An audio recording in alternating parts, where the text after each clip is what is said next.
오늘 우리가 함께 나누실 하나님의 말씀은 골로새서 3장 5절에서 17절입니다. 우리 각자 계신 그 자리에서 하나님의 말씀을 함께 힘을 모아 우리의 마음을 모아 함께 읽도록 하겠습니다.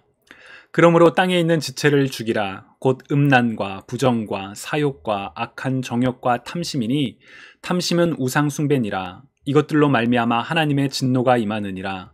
너희도 전에 그 가운데 살 때에는 그 가운데서 행하였으나 이제는 너희가 이 모든 것을 벗어버리라. 곧 분함과 노여움과 악의와 비방과 너희 입에 부끄러운 말이라. 너희가 서로 거짓말을 하지 말라. 옛사람과 그 행위를 벗어버리고 새 사람을 입었으니 이는 자기를 창조하신 이의 형상을 따라 지식에까지 새롭게 하심을 입은 자니라. 거기에는 헬라인이나 유대인이나 할레파나 무할레파나 야만인이나 스구디아인이나 종이나 자유인이 차별이 있을 수 없나니 오직 그리스도는 만유시요 만유 안에 계시느니라.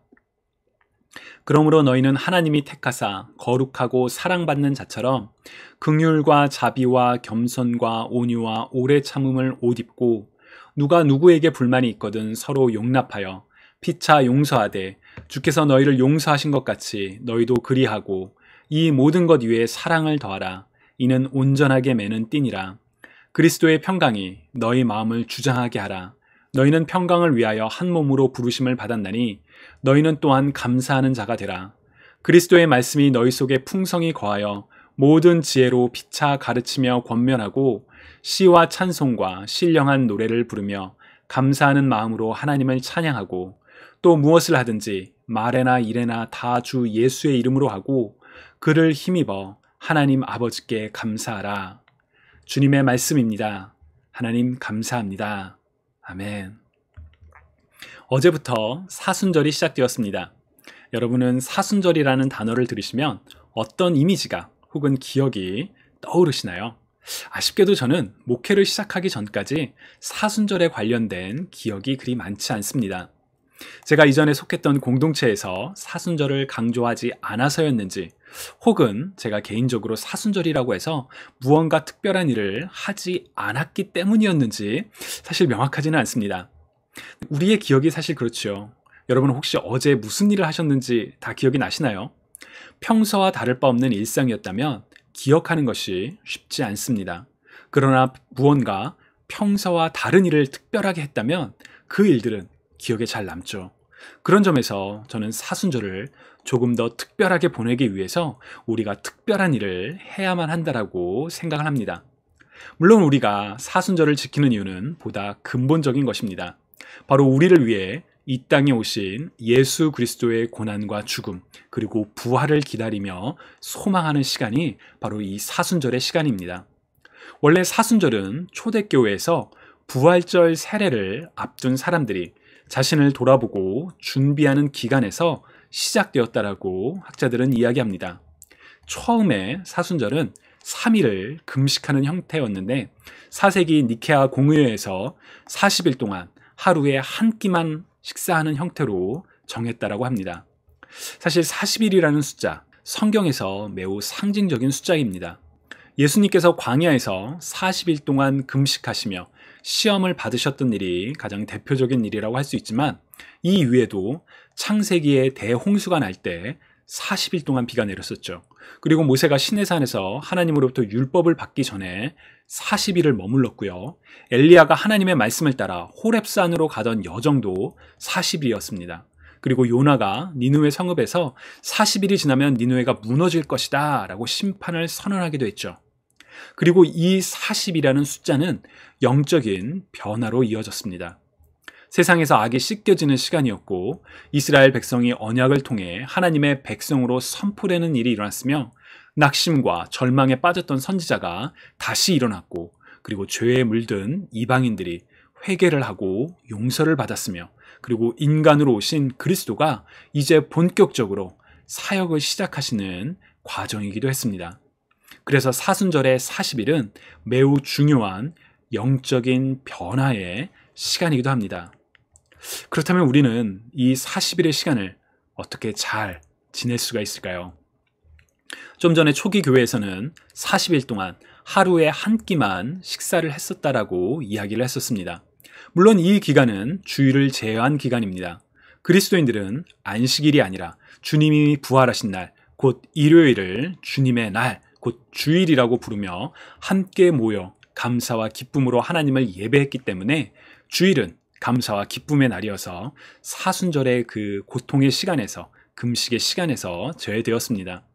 나중에 9세기경에 이르러 교회는 엄격한 금식의 전통을 완화했고, 그리고 오늘날 많은 그리스도인들은 다양한 방법으로 사순절을 특별하게 지키려고 노력을 합니다. 예를 들어 여러분 혹시 유튜브에 사순절이라고 검색을 해보셨다면 사순절 묵상 혹은 기도와 관련된 정말 많은 영상 자료들이 검색된다는 걸 확인하실 수가 있습니다.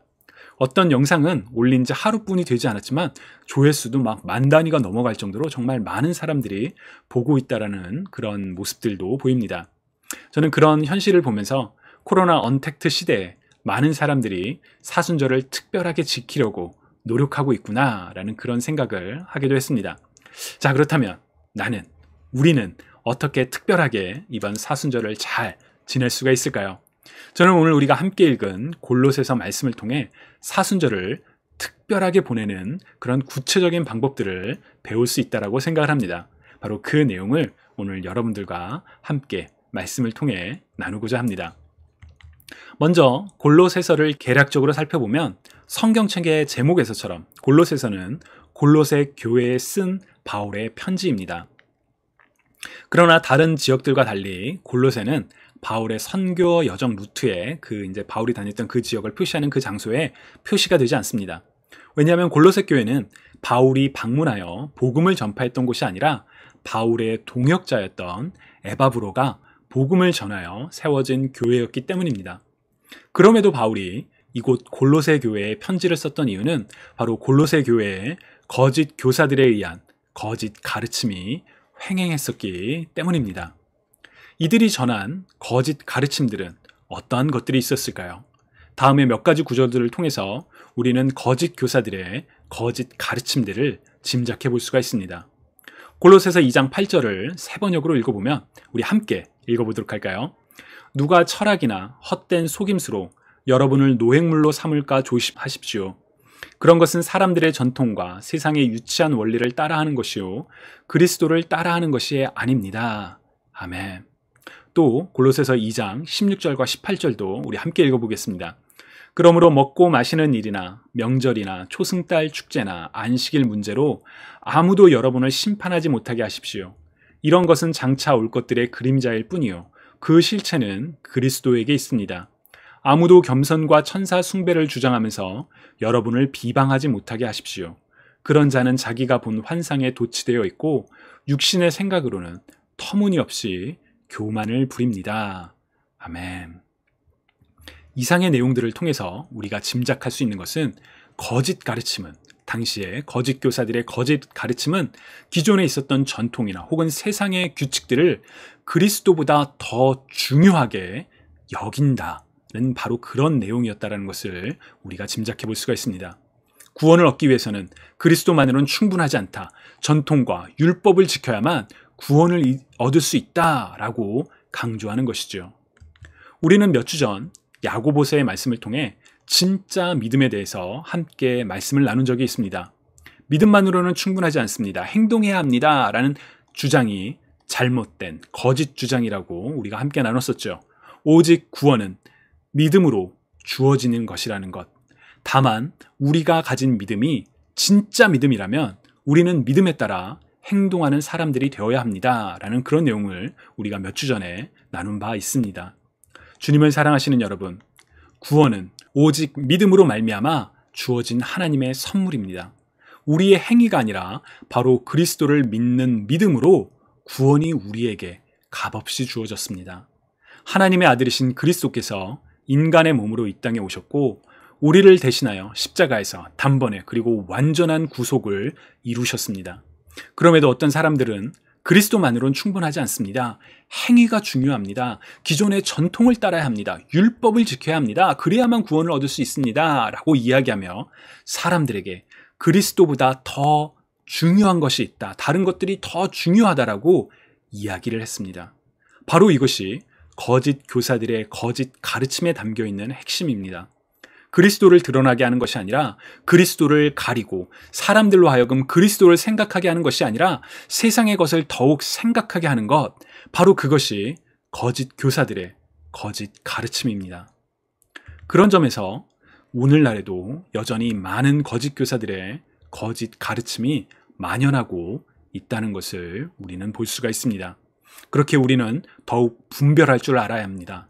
겉으로는 하나님을, 복음을 선포하는 것처럼 보이지만 과연 그 내용을 통해서 그리스도가 증거되고 있는가? 아니면 자신이 하고 싶은 말을 위해서 그리스도를 이용하고 있지는 않은가?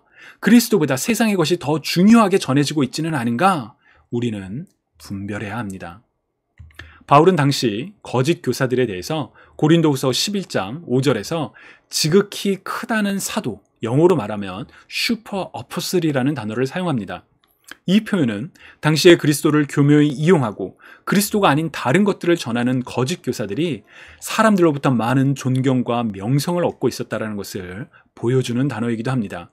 그렇게 우리는 어떤 사람이 가지고 있는 지위나 명예로 인해 그 사람의 메시지를 무조건 받아들이기보다는 과연 그의 메시지를 통해서 그리스도가 온전히 선포되고 있는가, 그리스도가 그 메시지의 중심에 있는가라는 경각심을 가져야만 합니다. 그렇지 않는다면 골로새 교회에 일어났던 것처럼 거짓 가르침이, 그리스도보다 다른 세상의 것들이 더 중요하다고 가르치는 거짓 가르침들이 횡행하고 사람들의 마음속에 그리스도가 아니라 다른 것이 중심을 차지하게 되는 그런 안타까운 일들이 일어날 수도 있기 때문입니다. 골로새서는 바로 그러한 바울의 염려와 걱정이 담긴 편지입니다. 거짓 교사들의 거짓 가르침을 분별하십시오 라는 권면이 담겨 있죠. 바울의 권면은 단순히 경고에 머물지 않고 우리로 하여금 우리가 삶에서 어떻게 그리스도를 중심에 두고 살아갈 수 있는지 적극적인 권면으로 이어집니다. 골로새서 3장 1절과 2절을 보시면, 그러므로 여러분이 그리스도와 함께 살리심을 받았으니 위에 있는 것들을 추구하십시오. 거기에는 그리스도께서 하나님의 오른편에 앉아 계십니다. 위에 있는 것들을 생각하고 땅에 있는 것들을 생각하지 마십시오. 아멘. 바울은 위에 있는 것들을 추구하고 위에 있는 것들을 생각하고 땅에 있는 것들을 생각하지 말라고 권면을 합니다. 자, 그렇다면 위에 있는 것들은 무엇이고 땅에 있는 것들은 무엇일까요? 저는 예전에 이 말씀, 이 골로새서 이 부분을 읽으면서 그리스도인은 세상에 관심을 두면 안 된다. 세상의 것은 다 버리고 하늘의 것만 생각해야 된다. 죽음 뒤에 경험하게 될 하나님 나라에만 소망을 두고 살아가야 한다라고 생각을 했습니다. 여러분, 맞을까요? 그렇지 않습니다. 하나님 나라는 우리가 죽음 뒤에 경험할 세계이기도 하지만 동시에 이 땅에 그리스도 예수로 말미암아 이미 임했기 때문입니다. 하나님의 나라는 곧 하나님의 통치하심을 의미하기에 우리 그리스도인들은 세상 가운데 하나님의 통치하심이 더욱 분명하게 드러나도록 부름받은, 보냄을 받은 하나님의 사람들입니다. 그렇게 우리는 현재의 삶이 어떻게 되었든 상관없이 자연이 파괴되건 기후변화가 일어나건 혹은 악이 횡행하건 나는 그런 거 상관없이 죽어서 천국 갈 것만을 생각할 거야 라고 사는 것이 아니라 오늘 우리가 처한, 오늘 우리가 살아가고 있는 바로 그 자리에서 하나님의 나라가, 하나님의 통치하심이 드러나도록 살아가야 할 책임과 사명이 우리에게는 있습니다. 그렇다면 우리는 어떻게 그러한 책임과 사명을 완수하며 살아갈 수 있을까요? 오늘 본문에서 바울은 옛사람을 벗어버리고 새 사람을 입을 것을 강조합니다. 바울은 사실 골로새서 외에도 로마서, 에베소서에서 같은 비유를 사용을 합니다. 옛 자아를 벗어버리고 새로운 사람으로 옷을 입어라. 다시 말하면 그리스도 안에서 새로운 정체성을 가지고 살아가라 라는 것이지요. 그렇다면 우리가 버려야 할 옛 자아는 어떤 모습일까요? 바울은 골로새서에서 매우 구체적으로 이야기를 합니다. 우리 5절부터 9절 세번역 성경으로 한번 같이 읽어볼까요? 그러므로 땅에 속한 지체의 일들, 곧 음행과 더러움과 정욕과 악한 욕망과 탐욕을 죽이십시오. 탐욕은 우상숭배입니다. 이런 것들 때문에 하나님의 진노가 내립니다. 여러분도 전에 그런 것에 빠져서 살 때에는 그렇게 행동하였습니다. 그러나 이제 여러분은 그 모든 것, 곧 분노와 격분과 악의와 회방과 여러분의 입에서 나오는 부끄러운 말을 버리십시오. 아멘. 음행과 더러움과 정욕, 악한 욕망, 탐욕, 우상숭배, 분노, 격분, 악의, 회방, 모든 부끄러운 말들. 혹시 우리가 무심코 범하는 부끄러운 모습들이 이 단어들과 연관되어 있지는 않은지요? 바울이 이야기하는 옛사람은 그리스도를 알기 전의 모습입니다. 우리는 이미 그리스도를 아는, 그리스도를 믿는 사람들이죠. 그럼에도 우리 안에 이런 연약한 모습이 나타나서 넘어질 때가 있지는 않으신지요? 내가 그리스도를 믿는다라고 고백함으로 말미암아 우리 안에 이런 부끄러운 모습들이 저절로 사라지지는 않습니다. 만약 고백만으로 저절로 사라진다면 바울이 이런 권면을 할 이유가 없었겠지요. 그리스도를 구주로 받아들이고 입술로 고백하며 믿음을 시인하지만 그럼에도 우리는 때때로 넘어질 때가 있기에 바울은 제발 옛사람을 벗어버리십시오 라고 권면하는 것이라고 저는 생각합니다. 주님을 사랑하시는 여러분, 옛사람을 벗어버리실 수 있기를 축복합니다. 또한 바울은 옛사람을 벗어버리는 것에 그치지 않고 새 사람을 입으라고 권면합니다. 여러분 12절부터 17절 우리 한번 같이 읽어볼까요? 그러므로 여러분은 하나님의 택하심을 입은 사랑받는 거룩한 사람답게 동정심과 친절함과 겸손함과 온유함과 오래 참음을 옷 입듯이 입으십시오. 누가 누구에게 불평할 일이 있더라도 서로 용납하여 주고 서로 용서하여 주십시오. 주님께서 여러분을 용서하신 것과 같이 여러분도 서로 용서하십시오. 이 모든 것 위에 사랑을 더하십시오. 사랑은 완전하게 묶는 띠입니다. 그리스도의 평화가 여러분의 마음을 지배하게 하십시오. 이 평화를 누리도록 여러분은 부르심을 받아 한 몸이 되었습니다. 또 여러분은 감사하는 사람이 되십시오. 그리스도의 말씀이 여러분 가운데 풍성히 살아있게 하십시오. 온갖 지혜로 서로 가르치고 권고하십시오. 감사한 마음으로 시와 찬미와 신령한 노래로 여러분의 하나님께 마음을 다하여 찬양하십시오. 그리고 말이든 행동이든 무엇을 하든지 모든 것을 주 예수의 이름으로 하고 그분에게서 힘을 얻어서 하나님 아버지께 감사를 드리십시오. 아멘. 우리가 입어야 할 새 사람의 모습은, 특징은 어떤 것들인가요? 굉장히 바울이 자세하게 이야기를 하죠. 동정심, 친절함, 겸손함, 온유함, 오래 참음, 용서, 사랑, 평화, 감사, 지혜, 찬양, 모든 일을 주 예수의 이름으로 하며 감사를 드리는 것. 바로 이런 모습들이 그리스도로 말미암아 새 사람이 된 우리가 추구해야 할, 마땅히 행해야 할, 항상 생각하며 실천해야 할 모습들입니다. 주님을 사랑하시는 여러분, 저는 우리가 이번 사순절에 옛사람을 벗어버리고 새 사람을 입으라는 바울의 권면을 실천할 수 있으면 좋겠습니다. 사순절은 우리를 대신하여 이 땅에 오신 그리스도의 고난과 죽음을 생각하며 우리 자신을 돌아보는 시간입니다. 그렇기에 교회는 회개를 상징하는 보라색을 교회의 색으로 정하고 있죠. 또한 같은 이유로 교회는 금식과 절제를 강조해 오기도 했습니다. 그러나 사순절은 고통의 시간만이 아닙니다. 사순절은 주님의 고통을 기억하며 자신을 돌아보는 고통과 절제의 시간이지만 동시에 소망의 시간이기도 합니다. 왜냐하면 40일이라는 영적인 여정을 통해서 하나님께 더욱 가까이 나아가며 우리 자신이 변화하는 시간이기도 하기 때문입니다. 그렇기에 이번 사순절에 우리가 더욱더 옛사람의 모습을 벗어버리고 새 사람을 입도록 노력해보면 어떨까요? 골로새서에서 말하는 옛사람의 모습들 중에 여러분께서 자주 넘어지는 그런 내용들이 있으신지요? 그렇다면 이번 사순절에 그러한 모습들을 다 벗어버리도록 노력해보시기 바랍니다. 오늘 벗었지만 내일 실패한다고요? 괜찮습니다. 내일 다시 벗으면 됩니다. 내일 벗으면 되니 내가 오늘 실패해도 되겠다 라는 마음만 갖지 않으면 됩니다. 내 의지로는 잘 끊어질 수가 없다면 나를 대신하여 십자가에서 고통당하시고 죽으신, 나를 용서하기 위해, 나를 살리시기 위해 돌아가신 그리스도를 생각하며 벗어버리시기 바랍니다. 또한 옛사람을 벗어버리는 것에 멈추시지 마시고 새 사람을 입으시기 바랍니다. 바울이 이야기하는 새 사람의 모습 중에 지금 우리에게 부족한 것이 있는지요?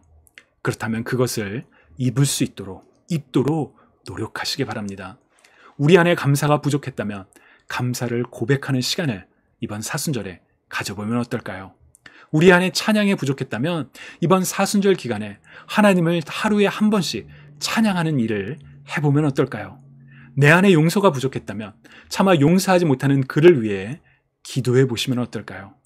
그런 모습들이 우리 안에 하나 둘씩 쌓여가다 보면 우리는 사순절의 끝자락에서 새 사람을 옷 입고 있는 우리를 마주하게 될 것입니다.